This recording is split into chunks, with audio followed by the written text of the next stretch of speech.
Deuxième jour du Portiueito Film Festival et nous sommes en compagnie d'un producteur, mais pas seulement. On va vous présenter et présenter vos multiples activités et actions en faveur du cinéma européen. Patrick Kiné, merci beaucoup d'être à Porto Vecchio. Vous venez de Bruxelles. Oui. Vous êtes un producteur belge. Oui. En tant que producteur, vous avez produit une trentaine de films à peu près, bien plus. Trentaine de films belges et plus de 200 films en voilà, j'allais dire en France. Coproduction, bien plus. Voilà, c'est ça. Je voulais strictement les films belges, je dissociais strictement les films belges et effectivement un nombre considérable de films en coproduction avec la France. Vous êtes, je le disais, producteur avant tout, producteur notamment des films de Lucas Belvaux. Récemment, vous avez même produit Yolande Moreau. Mais vous avez volontairement, dès le début de votre carrière, voulu diversifier votre activité. Pourquoi c'était important de sortir du cadre strict de la production ? D'abord, je pensais quand j'ai fait mes études que j'allais devenir un grand réalisateur. Vous étiez assistante de Chantal Akerman. Oui. Ouais. Je commençais par ça aussi.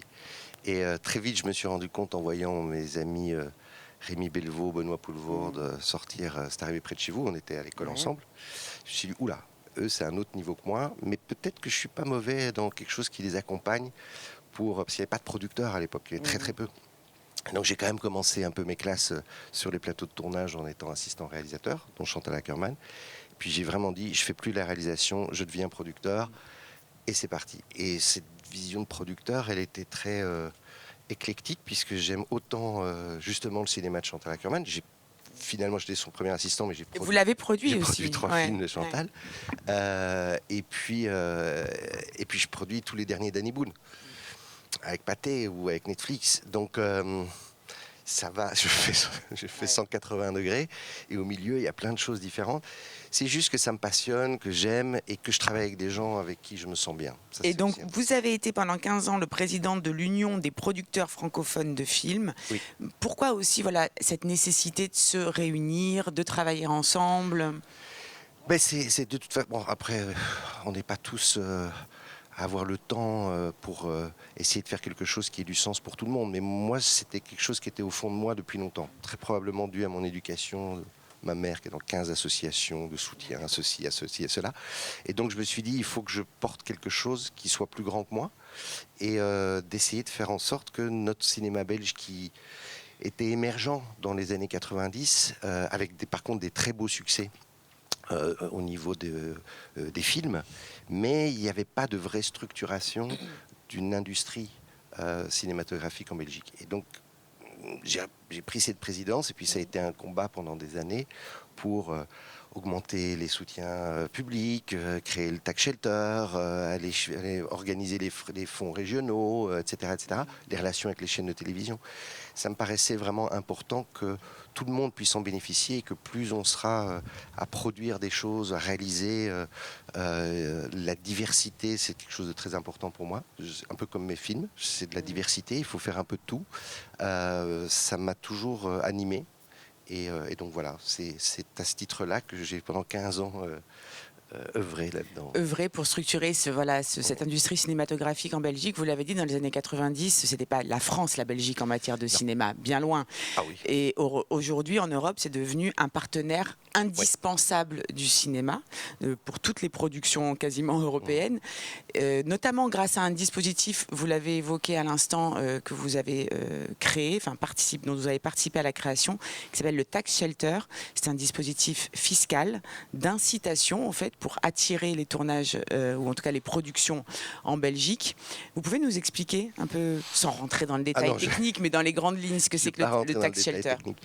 Non, mais au-delà de l'aspect technique, ce qu'il faut savoir, c'est que pour qu'il y ait une volonté politique, évidemment poussée par les professionnels dont j'étais, puisque j'étais président des producteurs à l'époque, c'était... il faut qu'il y ait quelque chose qui se déclenche chez eux. Et la chance qu'on a eue, c'est qu'en 99, il y a eu plusieurs films. Il y a eu la Palme d'Or des Frères Dardenne. Il y a eu un film que j'ai produit qui s'appelle Liaison pornographique avec Nathalie Baye et Sergi Lopez, qui a été un succès, mais mondial. Il y avait une animation que tout le monde a vue sûrement, c'est Kirikou, qui était en coproduction avec la Belgique, ce qui était rare. et un film avec Benoît Poelvoorde, Les Convoyeurs attendent, qui a très très très bien marché en France. Donc 4 films dans une année, et là le politique s'est dit ah oui, il y a quand même moyen de faire quelque chose. Donc je pense aussi par rapport à la Corse, où il me semble qu'il y a de évidemment, plus là en plus de choses. vous me tendez une perche là, mais je vais la saisir. Profiter de ce moment un peu momentum où il y a un truc qui se passe pour arriver à les convaincre. Ouais. Et après, il faut être incessant à essayer de les voir et à les convaincre qu'il y a une opportunité à saisir. Et c'est ce qui s'est passé. On a pu, 2 ans plus tard, mettre au point le tax shelter qui est devenu opérationnel. Alors donc c'est un dispositif fiscal, en gros c'est quoi? C'est un dispositif fiscal qui permet, en fait c'est les entreprises qui font du crédit bénéfice. d'impôt en fait, ça fonctionne complètement différemment que le crédit d'impôt. Ce sont des entreprises qui font du bénéfice, qui plutôt que de payer l'impôt, vont investir une partie de l'argent dans le système de tax shelter. Donc c'est en gros, quand on leur vend le truc, c'est vous préférez payer l'impôt. C'est une forme de mécénat en fait. Non, parce qu'ils gagnent de l'argent. En plus, oui, voilà. Le système, il est fait pour que vous payez une partie d'impôt et vous payez et vous investissez une partie plutôt que de payer l'impôt, et en contrepartie, vous gagnez de l'argent. Si le film marche. Pas du tout. Maintenant, j'ai changé la loi. Ça m'a pris 8 ans pour le faire. Même si j'avais créé la première, il a fallu que je crée la deuxième. Non, maintenant, c'est tous les films.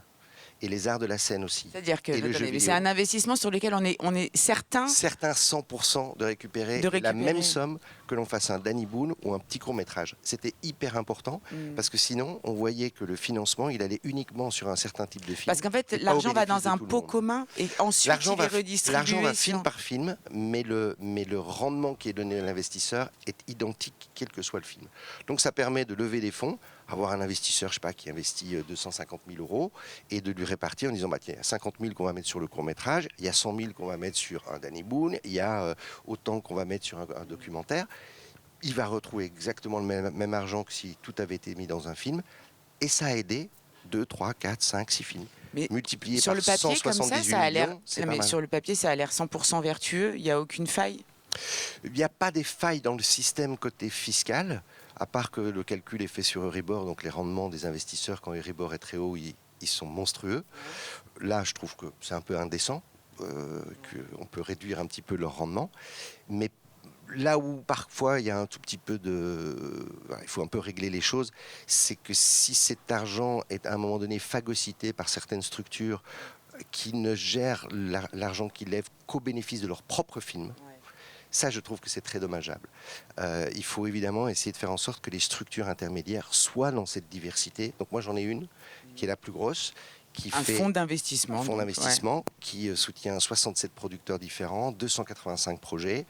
Le deuxième est à 12 producteurs et 25 projets. Donc on est très très loin devant.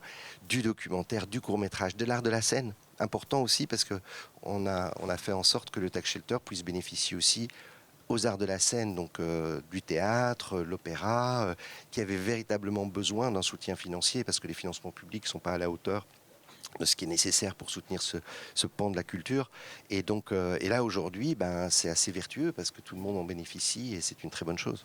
Alors effectivement, on peut s'en inspirer en France et en Corse. Je dis en France parce qu'en France aussi, la situation financière, les finances de l'État sont pas en très grande forme. On sait toujours que c'est la culture qui trinque quand il faut faire des coupes budgétaires.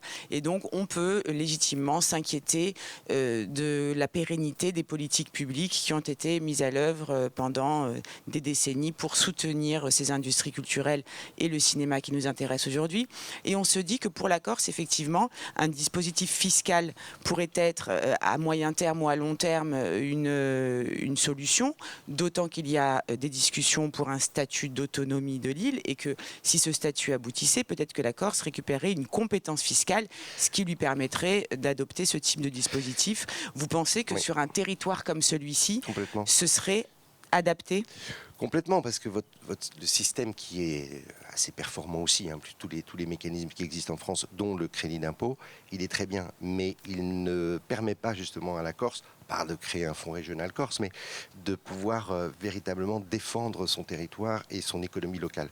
Et donc, en effet, avec un territoire qui est suffisamment grand, où il y a suffisamment d'activités cinématographiques locales, mais avec une attractivité réelle pour l'étranger, d'avoir un système qui, avec l'autonomie fiscale que vous revendiquez, ça permettrait véritablement de booster les choses. Parce que s'il n'y avait pas eu ça chez nous, notre Belgique serait Est-ce que ça fonctionnerait sur un territoire comme le nôtre où l'économie est quand même assez timide? C'est-à-dire qu'on est 300, un peu plus de 300 000 habitants, il n'y a pas énormément de grandes entreprises, il y a pas... En fait, finalement, est-ce qu'il y aurait les investisseurs potentiels ou il faudrait aller les chercher ailleurs? Très probablement s'il y a une autonomie fiscale, c'est évidemment sur base des investisseurs locaux qui payent des impôts locaux que les choses pourraient éventuellement se faire. Donc il faut évidemment évaluer quel est le montant des grosses entreprises corses qui est payé chaque année en impôts. Et c'est sur base de ça qu'on peut faire le calcul. Alors après, nous, c'est 178 millions d'euros que l'on lève à peu près par an. Et donc, imaginons même que ce soit 10% de ça. 17 millions d'euros, ça permet quand même de faire une belle attractivité. Ça reste même 7 millions d'euros, ça irait, je pense, à la filière. Bien sûr. Très largement. Qu'est-ce que vous pensez de ce cinéma corse qui est en train de vivre en tout cas des heures plutôt joyeuses et en fait, réjouissantes? J'avoue, je le découvre. Mais alors, le film d'hier, le film d'hier, c'était le Mohican de Frédéric Farouch. Ah oui, ouais. J'ai adoré. Donc j'ai adoré, vraiment. Je suis resté. D'ailleurs, j'ai tout de suite dit à la productrice et à Frédéric que le film sortira en Belgique. Voilà, donc un festival. On va faire en sorte. Mais c'est intéressant parce qu'un festival, ça sert aussi à ça. C'est aussi des rencontres professionnelles. Vous avez découvert un film et voilà. Et je le disais tout à l'heure, vous êtes très actif à différentes étapes de l'industrie cinématographique. Vous êtes aussi distributeur, c'est-à-dire que voilà, vous participez aussi à la distribution des films en salle. Vous êtes aussi exploitant, puisqu'avec les frères Dardenne, vous avez racheté une salle de cinéma à Bruxelles. Donc voilà, vous couvrez vraiment tout l'éventail de la chaîne fabrication du cinéma. Et donc voilà, vous avez décidé d'acquérir le Mohican pour le Benelux, c'est ça? Oui, pour le Benelux, oui, bien sûr. Non, mais je suis sûr qu'il très bonne nouvelle pour la productrice, j'imagine, et pour le réalisateur. On en a parlé hier, bien sûr, très bonne nouvelle. Il devait être ravi. Non, mais ça va être super. Et votre soutien à ce Portiouet Film Festival, c'est des liens d'amitié avec Émilie Dequesne? Émilie, Michel, évidemment. Michel Ferrach, qui va tout de suite appeler. Et forcément, comment est-ce qu'on peut résister à Michel? Tout le monde l'adore. Et donc, à partir du moment où il demande, toujours si gentiment, avec l'accent qui fait qu'on ne peut pas dire non. Donc, je dis oui, bien sûr, tout de suite. Donc, c'est génial. Et puis, en plus, il a proposé tout de suite de présenter un film que j'ai produit et qui va sortir au mois d'octobre avec Benoît Poulvord, François Lamiens, Camille Cotin et Gustave Kervent qui passera ce soir. Donc, c'est l'art d'être heureux. Et oui, donc c'était un plaisir. Donc, j'ai même pas hésité une demi-seconde à venir soutenir cette première édition. Et je lui ai dit... c'est génial d'être dans la première édition parce que quand elle aura 30 ou 40 ans, 30 ou 40 ans, je serai peut-être mort, mais dans une vingtaine d'années, je me dirais, j'étais à la première. Donc oui, non, c'est super. J'espère longue vie au festival parce que ça commence bien. Hein. Oui, ça commence très bien. Espérons qu'il y ait autant de films corses intéressants à montrer dans les prochaines années. Voilà. Oui. C'est tout le mal qu'on peut souhaiter à la Corse et à ce festival. Merci beaucoup, Patrick Quinet. Avec plaisir. Avec plaisir. Bon festival. Merci à vous. Merci.